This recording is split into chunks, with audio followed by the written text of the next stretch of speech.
ബുണ്ടസ്ലീഗയിൽ Bayern മ്യൂണിക്കിന് സമനില. ഇതോടെ German league കിരീടത്തിലേക്ക് buyer Leverkusen കൂടുതൽ അടുത്തു. നെവേ മത്സരത്തിൽ SC ഫ്രൈബർഗിനോട് സമനില വഴങ്ങുകയായിരുന്നു ബയേൺ മ്യൂണിക്. മത്സരത്തിൽ ഇരു ടീമുകളും 2 ഗോൾ വീതം നേടി. 12-ാം മിനിറ്റിൽ ക്രിസ്ത്യൻ വുണ്ടറിലൂടെ ഫ്രൈബർഗ് മത്സരത്തിലെ ആദ്യ ലീഡെടുത്തു. എന്നാൽ 35-ാം മിനിറ്റിൽ മത്യാസ് ടെല്ലിലൂടെ ബയേൺ തിരിച്ചടിച്ചു.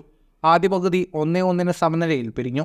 രണ്ടാം പകുതിയിൽ 75-ാം മിനിറ്റിൽ ജമാൽ മുസിയാലയിലൂടെ ബയേൺ ലീഡെടുത്തു. ഒടുവിൽ 87-ാം മിനിറ്റിൽ ബയേണിന്റെ വിജയപ്രതീക്ഷകളില്ലാതാക്കി ലൂക്കാസ് ഹോളർ ഫ്രൈബർഗിന് സമനില സമ്മാനിച്ചു.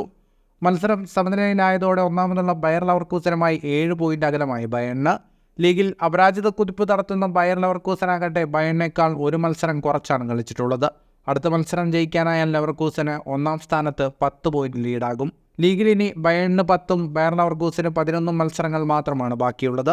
ഇതുകൊണ്ട് തന്നെ മിന്നും ഫോമിലുള്ള ലെവർകൂസനെ മറികടന്ന് കിരീടം നിലനിർത്തുക എന്നത് ബയേണിനെ സംബന്ധിച്ച് നിലവിൽ നടക്കാത്ത കാര്യമാണ്. 23 മത്സരങ്ങളിൽ നിന്ന് 61 പോയിന്റാണ് ലെവർകൂസനുള്ളത്. രണ്ടാമതുള്ള ബയേണിന് 24 മത്സരങ്ങളിൽ നിന്ന് 54 പോയിന്റും.